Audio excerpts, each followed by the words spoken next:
Ladies and gentlemen, next on our agenda, we're having a panel session. And at this point, I'd like to call on the managing partner, GLG Communications, Miss Omaomi Ogbe, to moderate this panel session. Please, a round of applause for her. Thank you so much. Welcome to what has been tagged the most anticipated panel at the MWA 2022, if I do say so myself. I couldn't have been more excited to have you join us today, and I'm very excited to have the speakers that we have on the panel. They are some of the best names in the game of communications and business. Feel free to, engage, network, meet people. That's one of the reasons why we're here. I'm very pleased to welcome brand guru Charles Otuda up on the stage. Also, the growthpreneur and, business whiz Azeez Amida, CEO of Pan-African Towers. I have Tomilayo Aluko as well. She's the brand connoisseur herself, head of communications. Want to call her up here. I can see Tommy sending final emails. This is the work of a communicator. You're always communicating. You're always running in between meetings. Thank you all so much. And if you're standing, please sit. Please come in and sit down and join us. It's going to be great. You're all welcome. Thank you very much. Without, further ado, I'd like to, tell you a little bit more about the people we have here, just so you understand the people we have to discuss our topic today. I will start with Tomi Aluko, who's coming on the stage. Ladies first. Tomilayo is a certified life and strength coach, corporate brand strategist, and servant leader. She specializes in brand management, communications, and large corporations across all industries by enhancing their ability to better understand customers, clients, and staff as people first. She is the head of corporate communications and marketing at the renowned Central Securities Clearing System PLC, that's CSCS. Tomi holds a BA in International Communication from the American University of Paris and a BA in Public Relations from Humber College, Toronto. Tomi, you're so welcome. Thank you for being here with us today. I have the brand guru himself, the fierce one, the eccentric one, Mr. Charles Otuda, recognized as Africa's premier strategist, brand strategist, and engagement consultant. He is an alumnus of the Wits Business School, South Africa, University of Jos, Nigeria, and the School of Politics, Policy and Governance, SPPG, is a group principal consultant of ADSTRAT Brand Management Consultants. That firm is renowned for their out-of-the-box thinking and strategy. He is an accomplished author, public speaker, and thought leader. He is the creator of the Charles Otuda Brand Masterclass, a series he has hosted consecutively for the past 5 years to support career professionals and entrepreneurs. He sits on boards of various organizations, including Nigerians in Diaspora Europe, and is the recipient of the Nelson Mandela Leadership Award. Thank you, Mr. Charles Otuda. He was, keynote speaker at the Uyo Fashion Week. He had to take the last flight to come into Lagos today because of this panel. I do not take it for granted. Thank you so much. We have Azeez Amida, who is the CEO of Pan-African Towers. He is called the business whiz kid.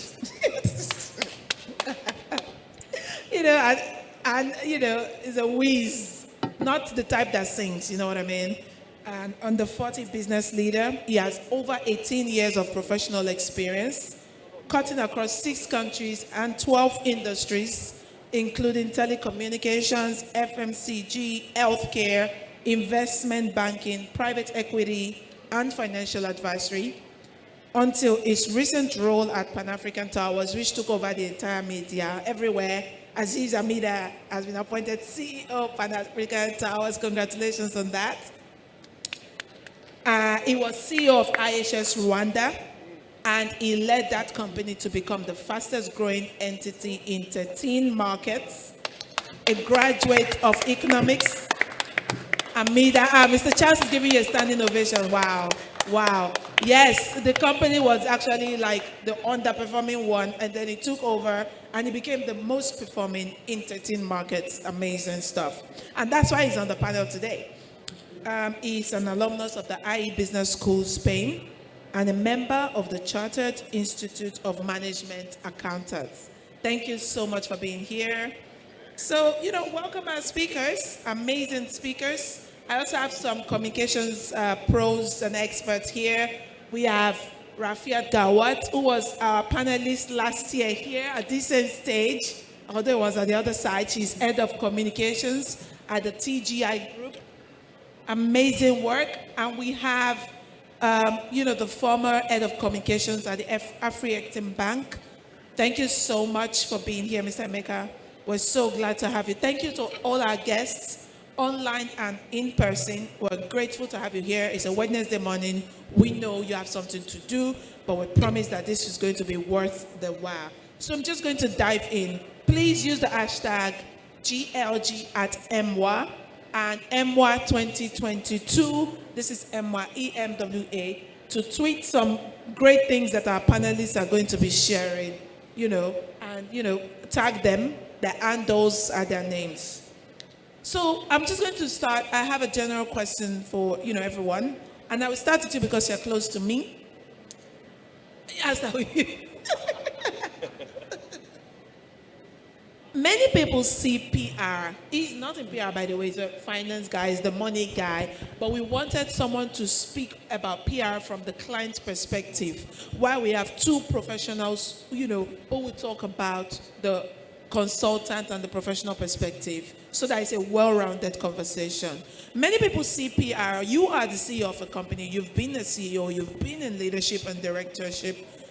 They see it as non-essential. They see it as a peripheral thing. It's the last thing we should put on the table in business. But how important do you think is corporate communication, especially as it concerns business success? Okay, I think, I don't think, maybe I have a different view. Communication to most large companies is extremely important. You hardly see a public company or any large company that will say, that take their press conferences so easy or basically leave it to anyone to do. It's something CEOs attend. They have a huge seniority in that. So, and if you look at history, you hardly, anytime you see a stock going down, it's because there's a communication flaw. Or if you see it going up, there's also something that people monitor a lot of statistics on the market to say, okay, yes, is it going, what are they going to say?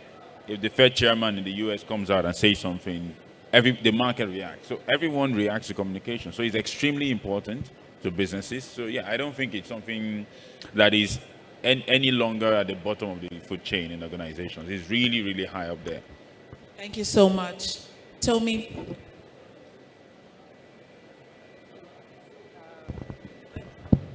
So no. Good morning again. Sorry for the slight tardiness. We all know what it's like to multitask a million and two things.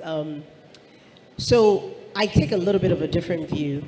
I feel that it is true that most organizations think of communications as an afterthought, or something that is an add-on, or something that sometimes is a directive, as opposed to something that is integral.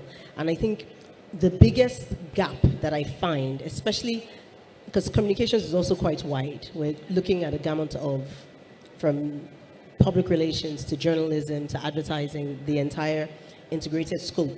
I think that the biggest problem is not understanding how strategic and measurable communications is.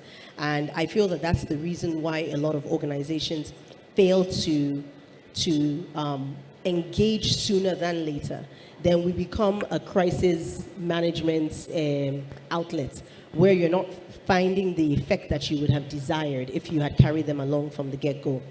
So with the world fast moving and with the need to ensure that it's beyond top of mind awareness, but also consistency, I find that you are quite right in that every organization has seen a direct link between a decline on return on emotions versus return on investment, to which end that they've decided that this must be a key part of what everyone is doing. So we have moved, but we're still moving, and in most organizations, it's still an uphill battle. I like that you mentioned a few people that are guests in the audience, and I'm certain that they can also speak to this reality. I have joined an organization who's been in business for over 25 years, and I know the battles that are ongoing to ensure you are positioning and you are valid and you're worthy of being put on that table, on the decision-making table. So I think that's a good opener to that question that was asked. Thank you. I think so. Mr. Charles, CO himself.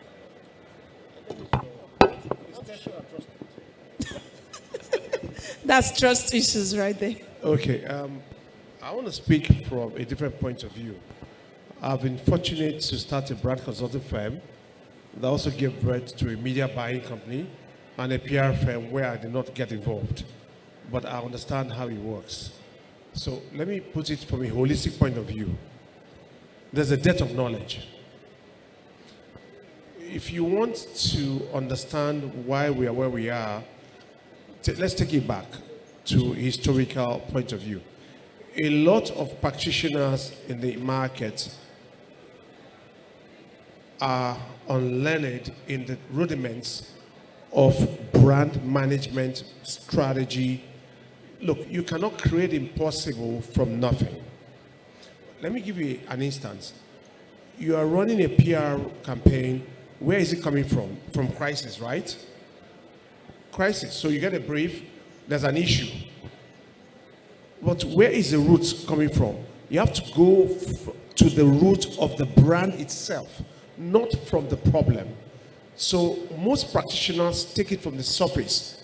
One fix will fix it all. It creates more problems. My position is this. We need to school and retool the whole industry again to understand that PR is vital, yes. Media is vital, yes. Advertising is vital, yes. But they are all dead without brand management and brand strategy. You cannot create impossible from the surface. For instance, Landmark is about 5 stories. Your foundation must be like, assuming about 20 stories deep. That's your pylon. That's the foundation that drives everything.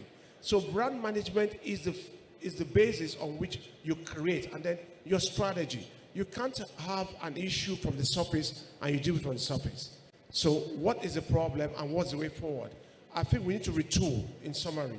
Retool again, go back to the basics and understand that you cannot solve a problem from the problem. You look at the source, you deal with the source. Take cancer, for instance, or take any other illness. You don't treat the surface issues and do not nip the issues from the bud. You have to have a clinical analysis. That's where R&D comes in. Most PR firms do not have research and development across Nigeria. Most of sub-Saharan Africa, it's just based on what they assume. Assumptions are dead. And I dare say, the way forward is going back to the basics and ensuring that every practitioner understands that you cannot prescribe a drug that will be deployed for everybody, for every disease, based on your perception. It has to be based on empirical facts, research and development, and going back to the basics. That, for me, is the basis to start the discussion. Thank you. My name is Charles Otodo. Thank you so much. That was very well put. And because you have the mic, I want to still just ask you another question before we hand it over.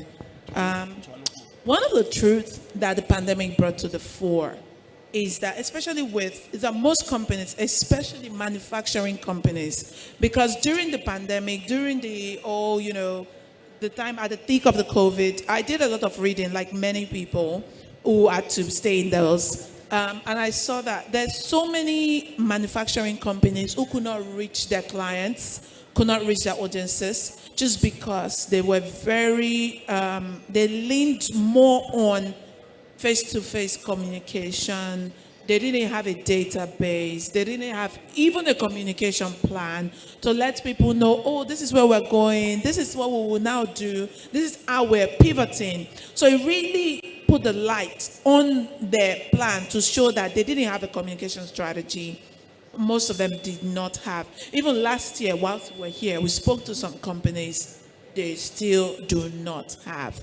So in your opinion, what, with the lessons that we've learned and with the people you work with and all that, how can businesses use communications, to stand out in a constantly and disruptive world? Because we're still in it. It's still disrupting every day. How can people, especially manufacturing companies, because we're at MWA, right? What can they do to leverage communications to really stand out and achieve their business goals? That's a very deep one. That's a masterclass, but I will summarize. The challenge with manufacturing is that we're into hardware. Now, the beauty of manufacturing is that you create the impossible in your factories without the consumers present. So we assume that everybody will love the products we produce. That's an assumption. So when a manufacturer or a brand from your sector comes to us, you come with this fantastic idea. I have an idea. This is the bottle. This is the content. We ask some questions. Who are you targeting? Most manufacturers assume that they are the target. Let me break it down. So you are the entrepreneur. You have this vision.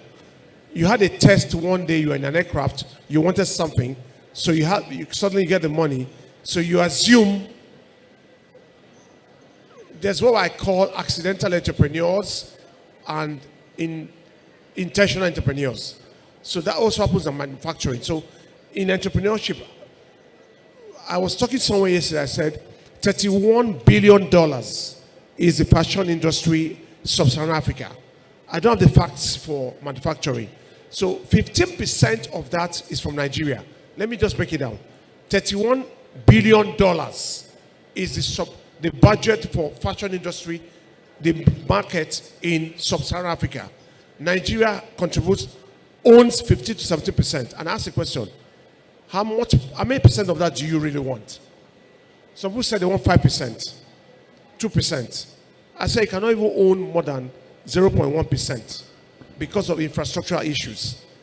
And it's mindset shift. So you have this idea, and this is manufacturing. I'm not talking about the big scale. Let me start from the small scale. So the owner of the company has a dream. He's his dream. So he holds on to that dream.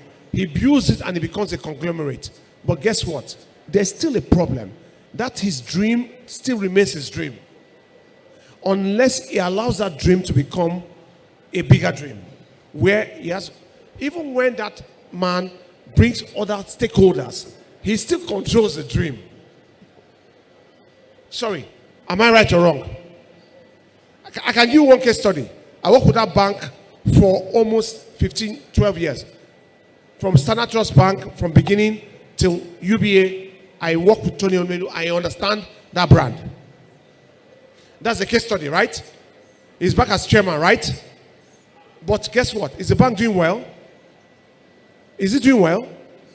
Good. But you see, that's a good case study of when you let go a bit. How many entrepreneurs will let go and let other stakeholders take ownership? So the challenge is, in this communication thing, entrepreneurs need to let go. That's number one. And allow other stakeholders to become part owners, including the communication. It's not about you. The challenge we have in Africa, and most entrepreneurs, it's not about Africa alone. It's global. Entrepreneurs that start big brands still want to become the face of the brand. They still want to retain it. And that's true. How do you do that? You need to let go and put in place a structure that eliminates you a bit. And it's about ego. Now, in PR, communication, you can separate yourself and still be the alter ego at the back. Richard Branson is still the voice and the face of Virgin, right? Elon Musk is now the new face of Twitter. Those are the kind of brands we see with all the money. But that's not the way to go. If you want to survive across beyond Africa, you need to let go a bit. So in PR and communications, I will recommend the way to go. Grow your brand to a point where you step down. You can control, but you separate your personal brand from the corporate. You don't mix the corporate with the personal. A lot of brands, founders, they still mix their personal egos and their personal brand with the corporate. Let go. You still own the brand. So separate the personal brand from the corporate. Now, am I speaking true to your power? So going forward, I think that understanding PR must go back to the basics. What is your strategy? You must have a plan, not off the cuff. So put in place a plan, but employ experienced people to work with you. You can't be all things to all men. You are the thinker, you are the executor. No, it's not possible. No matter how gifted you are, you cannot have all the skills. Let go and then let the professionals. But start from the basics, and it starts from strategy, not PR. It is strategy that drives externality, internal brand management. I go back again. Without a brand strategy, the PR will be flawed because you are speaking truth to nothing based on reaction to what has happened. So your donut came out wrong. That's just a one-off.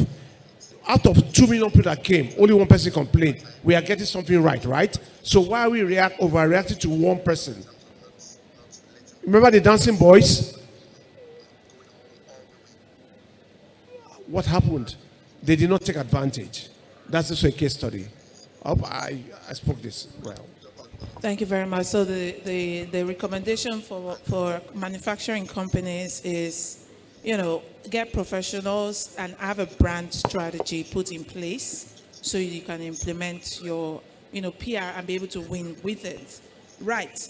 Tomi, I will come to you now, just because you're next.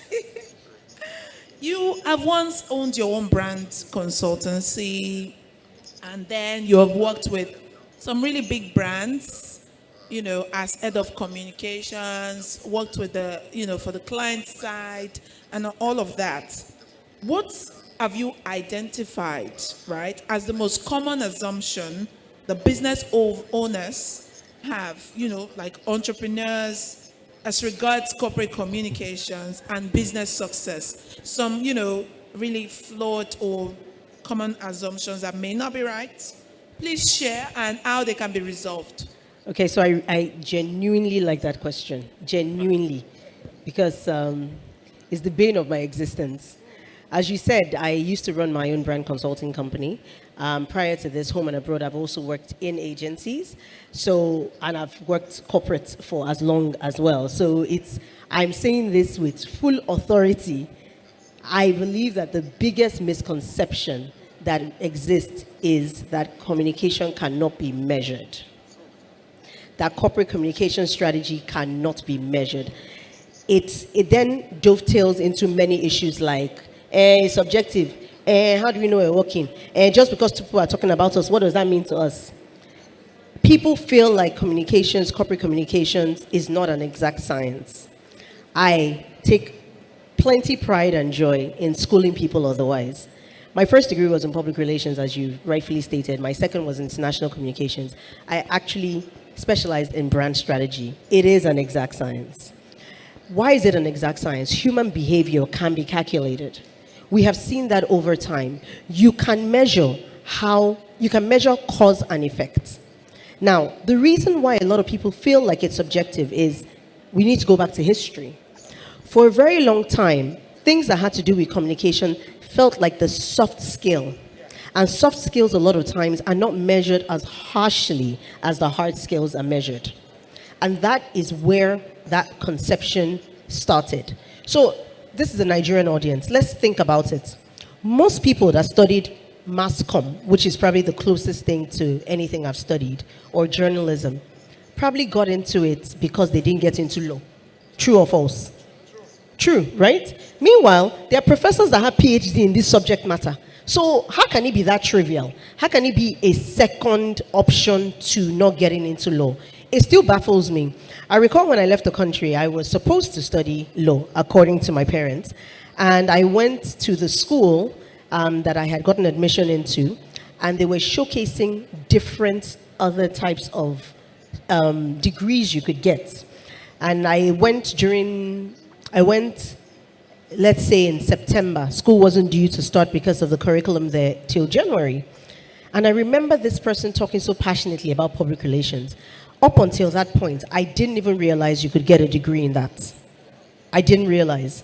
So it's historical that we are seen as immeasurable. And that is a major uphill battle that we continue to struggle against. Now, what are some of the solutions to it? Going back to something that Charles said, you can't draw water out of a rock.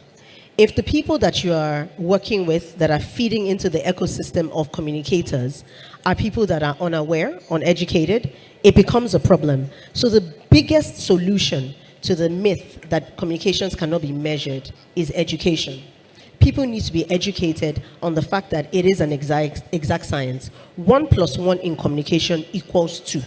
Even with public relations in specific, that is being seen as what you use to manage a situation, it's still an exact science. You still have to have, even in the case, like with law, even in the case where you have to defend a guilty party, there's still a rhythm and a system to how it works. So that education is something that I think that organizations really need to engage in. They need to develop. Every individual that is running a business, in the manufacturing world, for example, manufacturing is so big. Everywhere in the world, so big. Like you said, infrastructure is a problem in Nigeria. But how do you start to leverage on the fact that you can have integrated communication around manufacturing? It's by educating the people around you. When you look at case studies and you want to emulate what those have done ahead of time, how have they succeeded? People say, well, a lot of manufacturing companies never had to, I had to go and do research. Whenever I'm speaking, I have to do a lot of intense research. So people argue and say that, well, most of the known manufacturers, i.e. China, they don't do any communication. Lies. I personally have been to China a few times. I've been to many fairs because of other businesses that I do.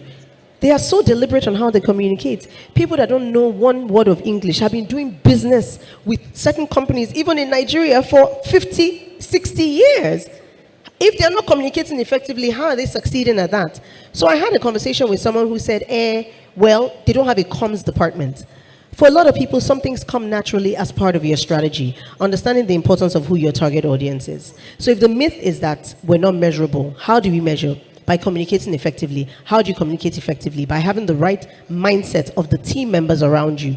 We need to sell a product. We need to be relevant in the eyes of someone. We need to position in a certain way. How do you do that? By making sure the materials, everything is on par with what it is you're saying. So in brand speak, you say your positioning and your value proposition is matching up to what it is you are executing on. That is measurable. So if I am a manufacturer in China, for example, and I own a factory that has been doing business with one of the organizations with a company in Nigeria, the way I'm going to communicate is not that I'm going to go and take billboard ads. The way I'm going to communicate is not I'm going to write news releases. The way I'm going to communicate is that every time I have an interaction with someone who wants to know what my business is doing, I'm able to tell them I'm successful because I've been providing this service for X amount of years and I can show the credibility by XYZ. How many people realize that that in itself is communication? That is what comes as part of your strategy. So if you have that at the bedrock of anything you're developing, that misconception is handled. You can't say subjective. You can't say somebody came to my store because I'm nicer. Even if the attraction is that something looks aesthetically better, it is the communication that tips it. It is the ability to keep the value proposition, the promise you've made to the customer, being able to deliver, and that's how you measure. So once you can show organizations that it is actually measurable, I'm not talking about fluff. I'm not just putting something on the outside. I'm actually going in depth. Then you're able to tackle that problem. Yeah. Thank you very much. Very well answered. Very well answered. Also want to add that, okay, quickly, please. Now, just before he speaks, in that I agree with everything she said. Now, for manufacturing, it's like laws, law firms, medical, you can't advertise. You have to be careful. There are rules that governs this, and in most industries, you need to decipher, are you doing B2B or B2C? Now, and that's another challenge. Do manufacturers understand who they're talking to? So, in my strategy, I ask, who are you really talking to? Who's your target? She mentioned it. Is it business to business or business to consumer? That's where you ensure that your communication is targeted in the right format to the people you want to really target. Most of the time, we do not spend time to decipher, is it business to business? You can't communicate to a business the same way you communicate to a consumer. So for manufacturers and all of you here, you need to decipher, are you discussing targeting a consumer, individual, or a business? If you're talking to government, it's different. The process is different. You must understand they have to get a gazette. They publish it twice a month. There's so many issues. With business to business, business to consumer, and then business to G. That's a new one. Business to government. It's totally different. Tax clearance. In fact, all your rules of engagement you have understood before will become totally obsolete because the head of service. So at that point, you will now go back to drawing board and ask yourself, am I in the right sector? But the money involved and the contract is big. So you ask yourself, can I continue and can I sustain it with the relationship? So even the communication must also be different. So you have to decide. And okay, no, I want to agree with you that demarcation of target audience, understanding B2B versus B2C is really, really key, especially as relates to manufacturing. I guess understanding that having a communication strategy, having a brand strategy, having an integrated marketing strategy of any sort takes you understanding your target audience first. So you must then determine, even if we're not reaching our end users, you still have your own end user. You still have the person that your business cycle finishes with. So I just wanted to add that before I send it back to you. Thank you so much. And I think what it means is, because some of these things may be sounding like Greek, just get a professional who knows these things. It's good to have an idea so that when the professional is telling you, you understand they have your interest at heart, so you can make this work. So I'm going to come straight to Amida now. The professionals, the PR pros, the communications pros, they've spoken. But from your end, as a strategist, a growth expert, who has led many businesses and experienced, communications from the client side, right? What have you witnessed, right, that is a challenge, a communication challenge that businesses have or face that have hindered their development and growth? I think I would say it's basically the inability to tell a story. My job used to be in getting companies to talk to their investors and help them understand, speak the same language, basically. And one thing I learned is basically you need to, in communication with people or stakeholders. Can you hear him well? Is Your it mic, I think. Okay, so in communicating with, that's why I'm not a pro. So in communicating with stakeholders, it's important to always create a story. And that means you need to lead them to the point where the outcome is inevitable. So, and I think that's lacking in a lot of organizations. And to give you an instance, I was consulting for a firm just recently, and they've struggled to raise funds with investors for like a long time. And the reason was, okay, what's going on? So when I got in, it was like, okay, so what's the problem? The guys were like, they don't understand what the business does. It's just, they like it, they like the numbers, but they don't understand. So we crafted a communication guideline to basically say, this is the way you're going to speak, this is who's going to speak. And within a few weeks, we were doing due diligence, we were ready to raise funds and everything.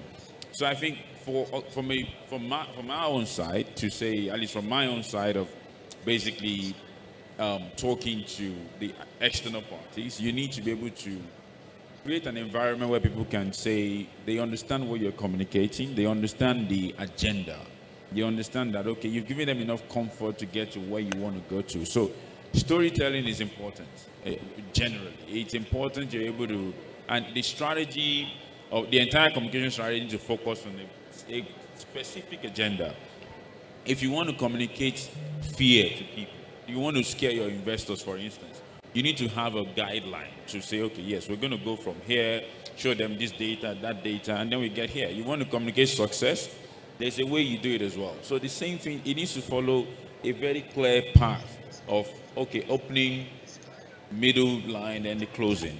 Yeah, so that's my own version of the whole. I really like that. I thought that was a great answer. And the importance of storytelling could not be overemphasized. It's very important. Stories rule now.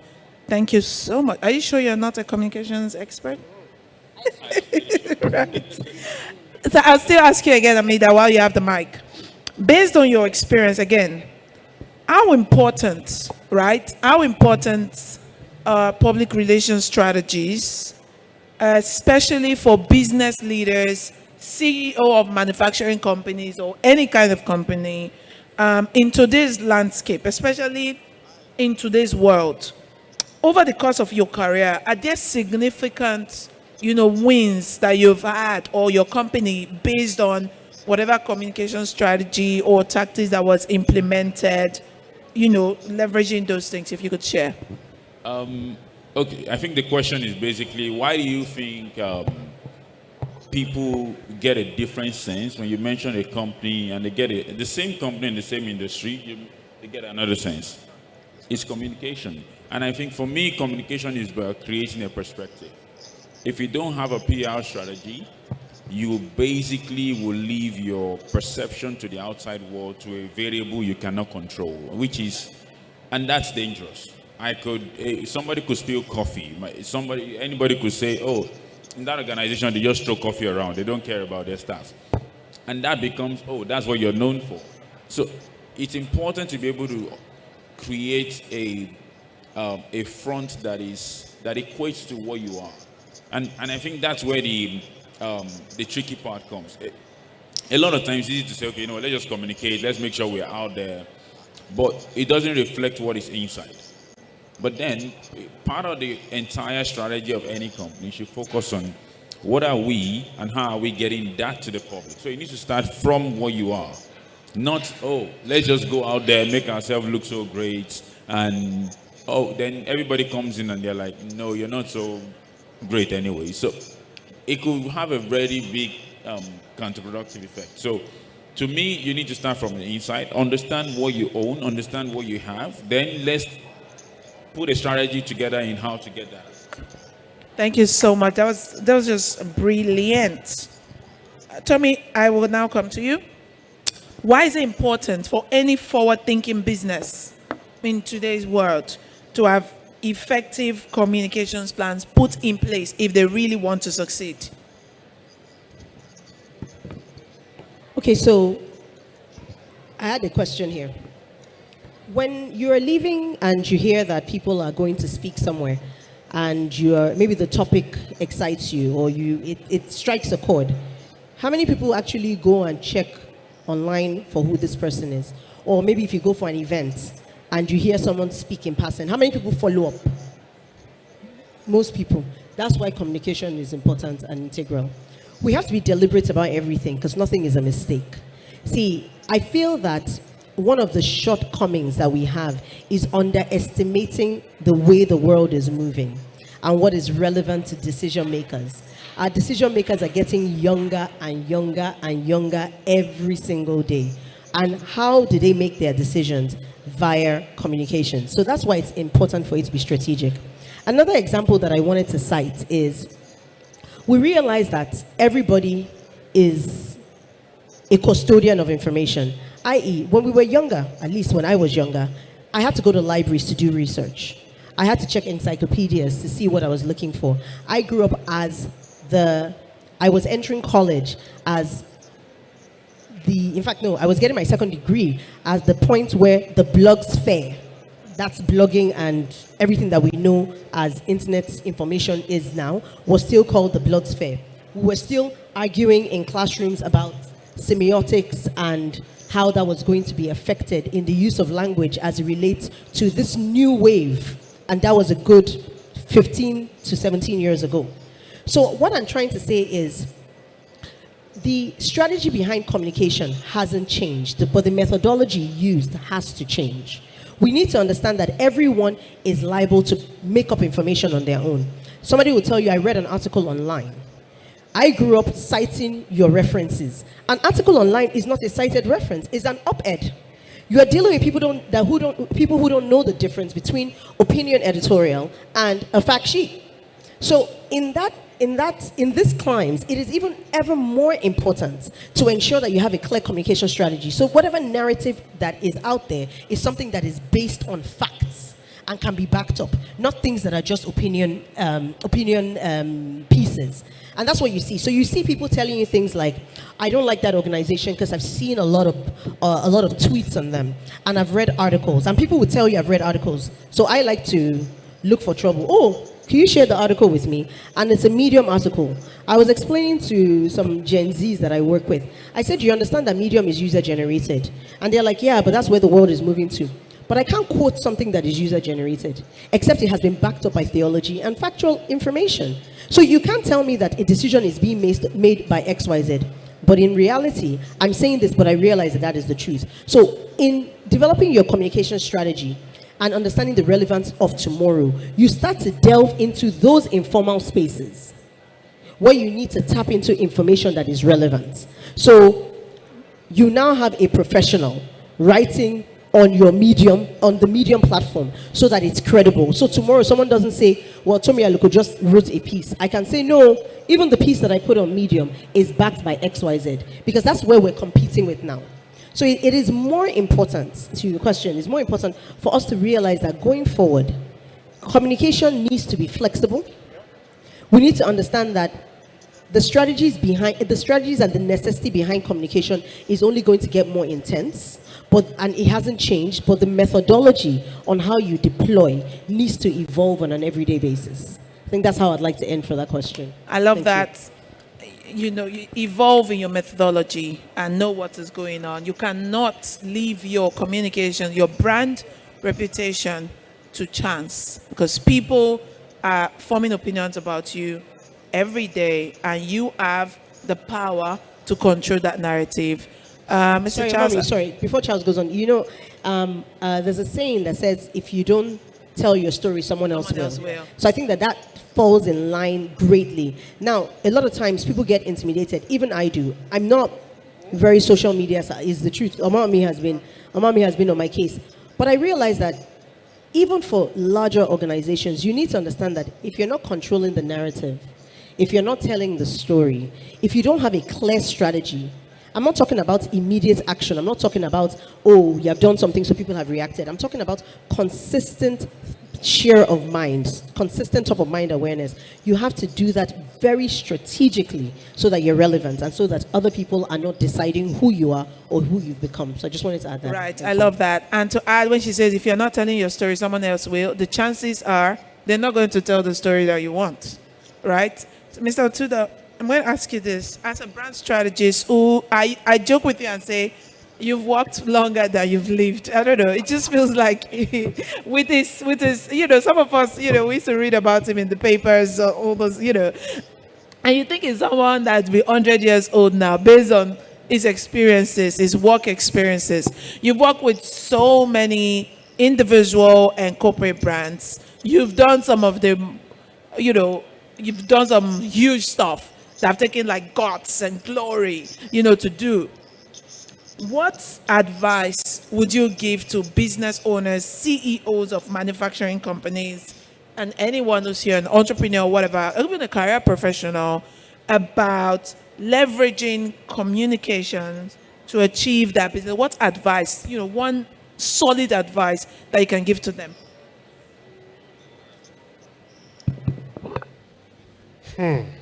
Okay. I want to separate the individual from the corporate. So I want to talk to the individual because the individuals make up the corporate. If the individual fails in his own personal branding, he will fail the corporate. I give a very simple case study.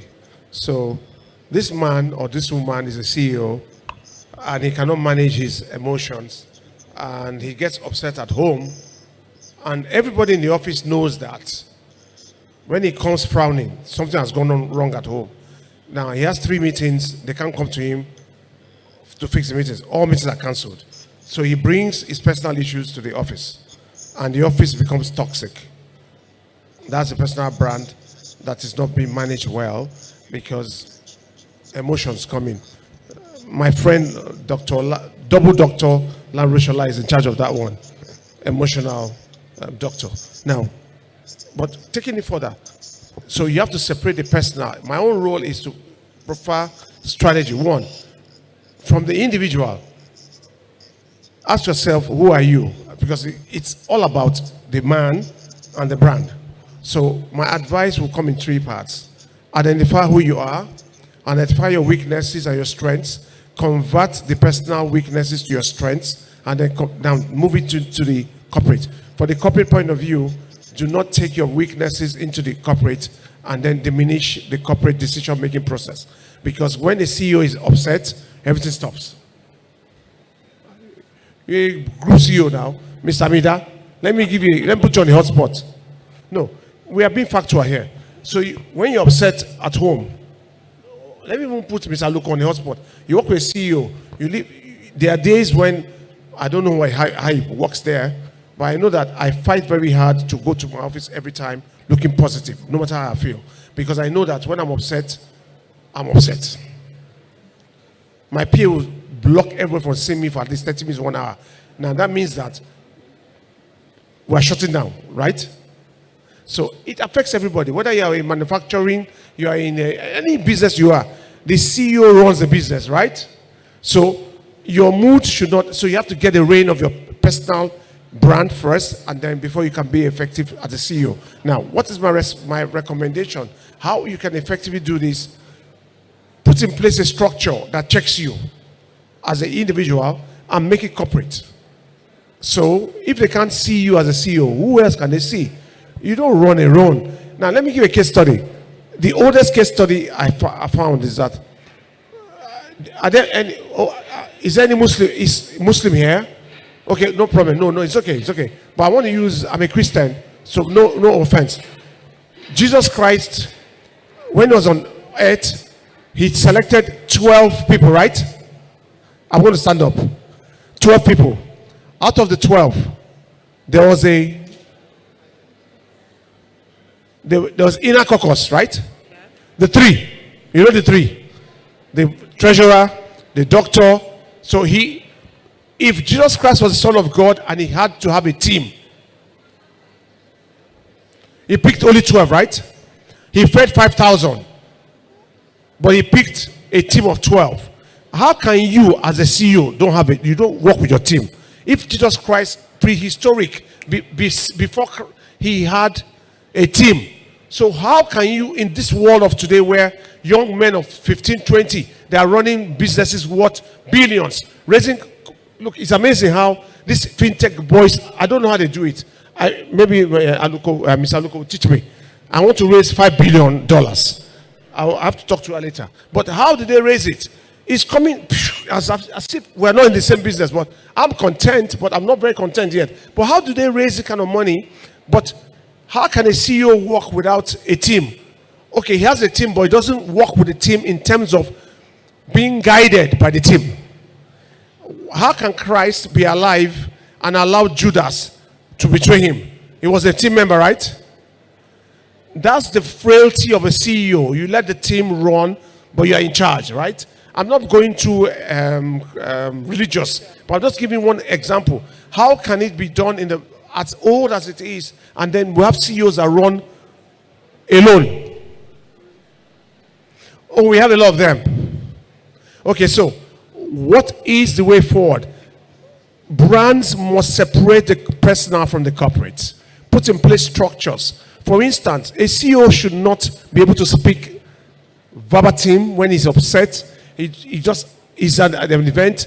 See, these are corporate issues. So it starts with the global brand strategy. What governs the personal brand and the corporate brand? She said a lot of stuff. I don't want to break it down into the models. That's another masterclass. So, in summary, separate the personal. So, who is running the brand? Separate your company from yourself. You can go for a masterclass, speak for yourself, don't speak for your company. Because you're invited as yourself. But if you're invited on the premise of your company must be involved in your content. A lot of brands mix it up. I asked a question yesterday in New York. I said, are you into service? Are you a service brand? Are you a service product or a platform? A lot of people don't understand how to differentiate. Do you provide a service or a product, or are you a platform? Let me break it. I'm sure you understand that. InterSwitch is a platform. Flutterwave is a platform. It's a platform. Jumia has nothing, but it's a platform, right? And their turnover is amazing. They have no boats, don't have any car, no car. But guess what? Their turnover, I'm sure a lot of people came with boats or something today. But guess what? They have no cars. So what are you into? Decipher. Are you into service product, or are you a platform? And I said something before. B2B or B2C or B2 government. Decipher, and then so that you can factor in. But please, to make it in this market now, it's very simple. Don't forget that the market has changed. No matter what you are manufacturing, everybody has access to buy all these products on every platform online. You don't have to go to any manufacturer to get anything you want. Right. Somebody was presenting yesterday and he quoted his industrial sewing machines, 180,000. One of the judges was telling him it's not possible, it's 800,000. I just Googled it. On Jumia, it's 180,000. The guy was right. It's on your phone. So the world has gone beyond physical now. So manufacturers in your sector, imbibe the global perspective. Go online. People are not interested in what you manufacture from where you manufacture from. They are interested in how easy it is to buy from you. Yeah. Communicate the ease of purchase, the ease of acquiring, and then separate the personal from the corporate. And then this is where the PR comes in. PR is an enabler. It positions you. Look, you cannot do it on your own. You need PR. Look, you will die in an infant death without strategy and PR. PR is the face of everything. But if you don't have a strategy, your PR strategy will be in, what's the word I want to use? Beats. So every time there's a crisis, you run a helter-skelter. Right. Meanwhile, if you run with a professional company like GLG, okay, sorry. If you work with a professional company, they will tell you, we don't work like this. Well, let's give you a 6-month plan. So you go to sleep and you engage professionals. Penny wise, pound foolish. Don't carry the cross. Thank you very much. Thank you. And so we're going to wrap this session. Thank you so much. It's good. I mean, we talk, communicators, we communicate. Thank you so much. We're going to wrap this now in next 5 minutes. So I want a really quick, this is rapid fire session now. Very rapid, quick answers like this. No explanation, right? So you just pass it through. I'll start with Amida. What is the best business advice you've ever received? Less is more. Less is more. See him after this to explain. Tommy, the best PR advice you've ever received. Yeah, I hope it was the same question. PR. Kiss. Keep it simple, stupid. Kiss. That's my law. Keep it so simple. Thank you. Well, when we were in school, it was keep it simple, stupid. Oh, that's what your teachers I love that. Mr. Charles, What is your most preferred, what's your most preferred platform for internal communication in your organization that we can learn from? Why are you doing the? Sorry, Fireside. this is discrimination now. Why am I not answering the same question now? Okay, answer. Your best PR advice. Less is more. Like Amida. And you took it out of my mouth, but Okay. my best platform is in terms of internal. Yeah. WhatsApp. I know. Most people like you. What's It works. Okay. What is And then we have a group chat. Zoom. I mean, internal. So WhatsApp? In fact, What's yours? the fastest is WhatsApp. Teams. Teams. Yes. That's Google, Microsoft Teams. Yes. You are a dinosaur. As in, you are not dinosaur for old age because you're young, I know. As in, there are not many people who prefer Teams. I don't No, like no, it. but- When people send me Teams invitations, I don't like Teams. I'm frowning. Tommy, what's yours? simple and short? Excel. Communicators talk a lot. Excel streamlines everything that you have to do. I personally dislike Excel, but it literally puts everything that you need to do in a flash. So Excel is actually, especially where I am now, I find it to be the most concise tool. Oh, I love that. that I use. really love that. I love that. What's the future of PR, Mr. Charles? Because you do a lot of futuristic things. What do you think is the future of PR? Yes. I think that the future of PR will be in a space where the practitioners will dictate the tone, not based on the issues in the market. They become more proactive. The challenge we have now is that most PR practitioners are reactive. They wait for the brief. There's a crisis, there's an issue, so we react. Right. So I see the future belonging to the 20% of the practitioners that will envisage and then tell their clients, I think based on 1, 2, 3, or 4 indices, this will is what will happen. happen. So here are our thoughts. And they will not be based on pay as you go or based on consultancy over a period of at least 1 year. I And the love clients that. understand that they can go to sleep trusting that the PR firms and their consultants can manage it. Now, there's a lot of work to be done there. That Thank means you. the industry itself must upgrade itself in terms of content, knowledge, and then communicate their knowledge base to the clients. It is a two-way thing. And then the clients also must upgrade their understanding of what the role is. It's not a one-off, once when you have fire brigade approach, it's going to die. Thank you. Yeah. Tommy, one communication advice or PR advice you give to a professional, a career person, a business owner, one. Start with a long-term strategy and work backwards. Have a big idea, then think about all the different elements it's going to take for you to reach there. I learned that from a really great man called Larry Lushola.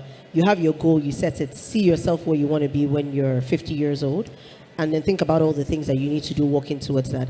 I think it very much applies to this as well. That's so deep. I love it. Business advice, one.